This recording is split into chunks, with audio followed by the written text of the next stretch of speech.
Shalom, this is Barzal coming in the spirit and power of Yahweh Bahashem, Yahweh Shai Bahashem Rakakwadash. Double honors to the apostles of Great Millstone, and to hopefully like pushing his word in truth and sincerity across the four corners of the earth. This lesson is going to be titled Yahweh Doesn't Forget, or, hard workers get paid, because in this truth, in his ministry, we were bought back, right? Because we're a point where Yahweh was done away with us, right? But on top of it, we're servants. So servants or slaves, because we're also slaves to Yahweh Bashem Shai. We're prisoners. They also talk about in the scriptures that we're prisoners to Yahweh Bashem Shai, right? So prisoners, if you see prisoners in our present time, right? They do prison work, which actually accumulates money. Right, because a lot of these governments, I don't know what the word is, but they source out their work onto prisons because it's free labor, right?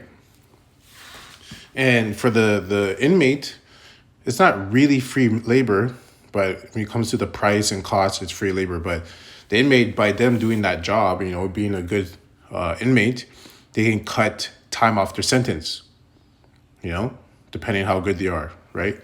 So in the truth, it's the same thing, right? We're inmates, we're prisoners under Yahweh Bashem Shai, so we have work to do. Because at the end of the day, Slak, he can get rid of us at any moment, Just like any king or ruler, they have a servant that's not behaving, you give them a warning, 1, 2, no, listen, you get rid of them. This is a bad servant. This is a bad slave. You don't want a slave that's rebellious, disobedient, right? Now, as a good slave master or lord, you're going to have mercy here and there because you know the slave's faults and strengths. But at the end of the day, they still need to get the job done, right? So it's the same thing as truth. So Hebrews 6 and 10, for Yahweh is not unrighteous to forget your work, right? So he will never forget the work that you've done, right? And labor of love, which ye have shewed toward his name. So you're doing it in the name of Yahweh Bashem Shai. He's not going to forget. Even the small things you've done, he won't forget. He will not forget. And that ye have ministered to the saints. So who are the saints? The Israelites. And even going in further, the elect. Because right now we're focused on the elect. But all of Israel needs to be woken up anyways to the fact that they're Israel.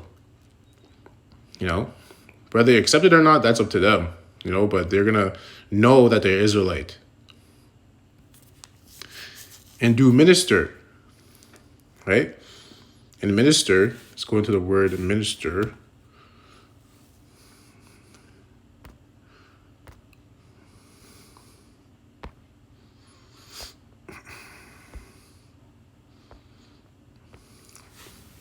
Strong's G 1247. Diakoneo.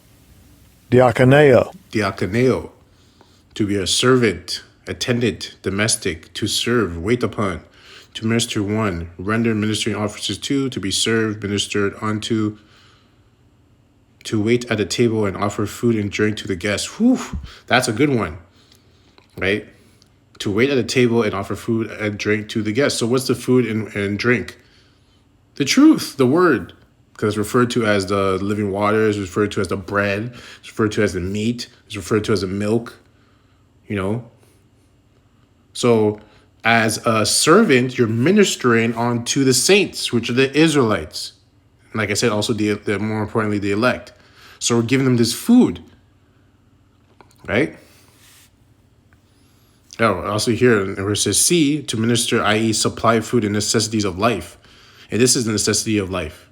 The scriptures is life, right? To Israel. Because it's the way they're supposed to be conducting themselves on this planet.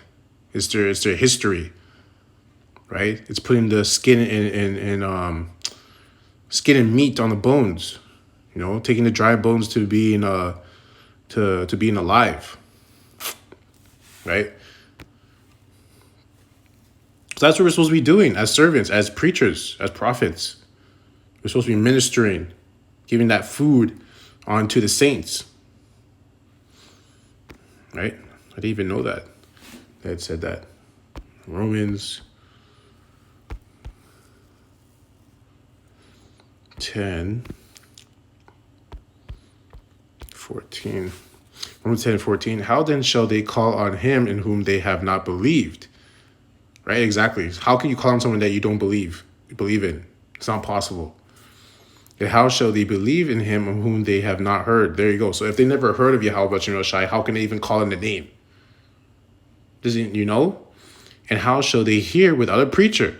Yeah, so how are they supposed to hear anything being said if there's no one preaching the word? Hence why you're supposed to be doing your job. Hence why I read the first scripture, right? Because Yahweh Shem Shai watches and he doesn't forget whether you do your job or you don't do your job. Whether you're speaking his name or whether you're not speaking his name. Whether you're preaching or you're not preaching. Right? But the point is that you being a servant, you're supposed to be preaching.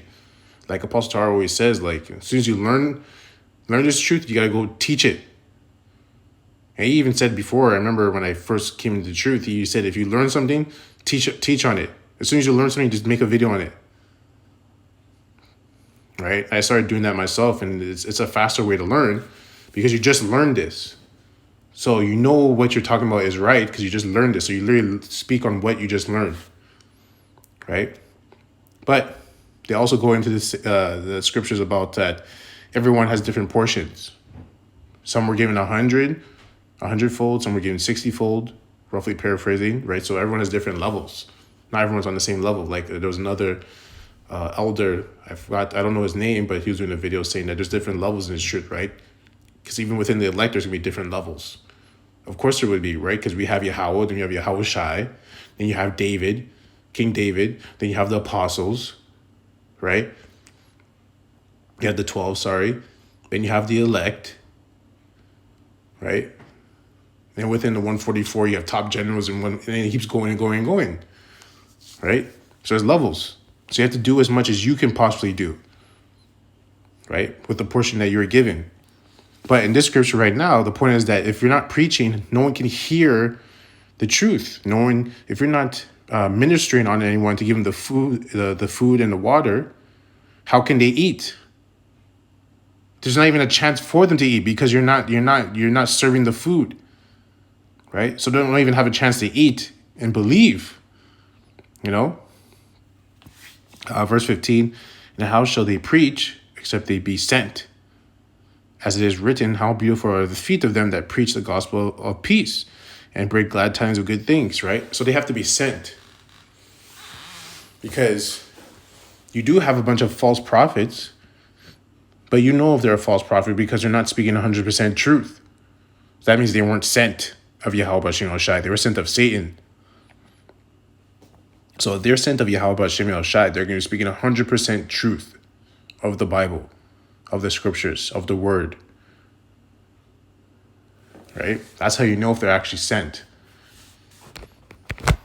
Now, to do that, you also have to be diligent yourself. You have to do your own research. You can't just go into a camp or to a group and just believe what the guys are saying just because they look cool. You know, their haircuts are cool. Their garments are cool.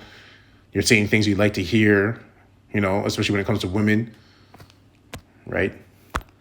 Because if you ask them a question and they jump and dance around, then that's a false prophet, right? But the point is the true workers, right, are speaking 100% truth, and the true workers will get paid because Yahweh Shem Shai is taking note of who's speaking in his name. So it doesn't really matter at the end of the day who is who's claiming that they have the truth when they don't have the truth. Because at the end of the day, the Most High knows, and the Most High is going to take them out, right? Isaiah 55:11. So shall my word be that goeth forth out of my mouth. It shall not return unto me void. So when you speak this truth, whether it's you on the highways and byways, whether you're doing a video, it's never going to go out void. So you might be doing videos and you're like, oh, I'm not getting a lot of views. You know, I'm not getting any subscribers, blah, blah, blah, blah. End of the day, it's not about that. Yes, of course you do want people to see your videos because you're trying to speak the word, you're trying to get the truth out there. But at the end of the day, like, there's so many things you're not aware of. You don't even know, like, if these YouTube guys are messing with your views. You don't know if they're blocking the videos so they can't be seen. Like, you have no idea, right? That's why, and on top of it, that's why you're also supposed to be going on the streets too, because that is a good point. What if they are blocking your views and doing all that stuff, that technical stuff, That's where you're supposed to be in the highways and byways, also preaching there too, in every single avenue that you can do it.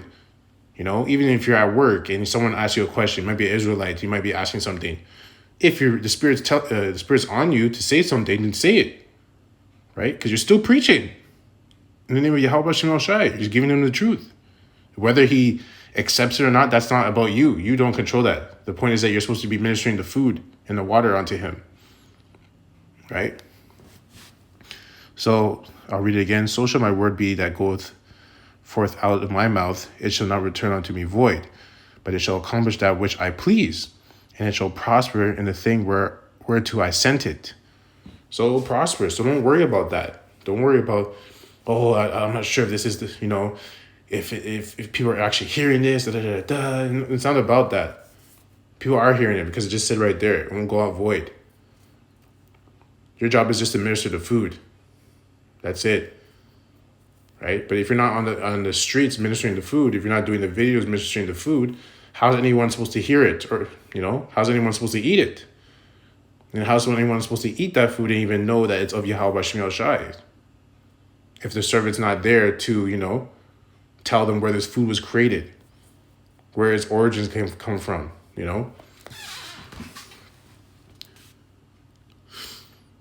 So now we're going to go to the last one, which is Matthew 22:9. Matthew 22:9. Go ye therefore into the highways, and as many as ye shall find, bid them to the marriage. I'll read it again. Go ye therefore into the highways, and as many as ye shall find, bid to the marriage. And what marriage are we talking about? The marriage is between the elect, right, and Yahweh Shai, because Yahweh Shai is referred to as a bridegroom, and the elect are referred to as a bride, because it's a marriage. Hence why the elect are cleaning themselves right now. They're purifying themselves to be made perfect for their bride, who is already perfect, so they be bid in marriage. So when he comes with a chariot, they will be taken away, to their bride. And we're speaking in metaphors. Okay, so verse 10, so those servants went out into the highways and gathered together all as many as they found, right? And how did they do that? Right? They used videos, right? And then they also went in the streets, highways and byways, by preaching, ministering the food, right? And gathered together all as many as they found, both bad and good. So there you go. So on top of it, you're going to get some that are bad. Because at the end of the day, you don't really know. At the end of the day, you can use your discernment to a certain degree, but eventually, if Most High wants that person to come in, if they're a bad vessel, he'll come in. Whether they're a good vessel also. Right? Because Yahweh Shem El Shai knows who's the bad and good. Just like Apostle Tahar goes in and says that you have agents or agent provocateurs in every camp. Some of them you're not even aware of. So it's like, at the end of the day, like, they're supposed to be there, because they're going to be taken care of, because they can't hide from Yahweh Shem El Shai. Right? Both bad and good. And the wedding was furnished with guests. And when the king came in to see the guests, he saw there a man which had not a wedding garment. So that's my point. Right? Because Yahweh Shai, when he comes with the angels, he's going to know who's an elect. He's going to know who's not one of the elect. He's going to see that they don't have that wedding garment on.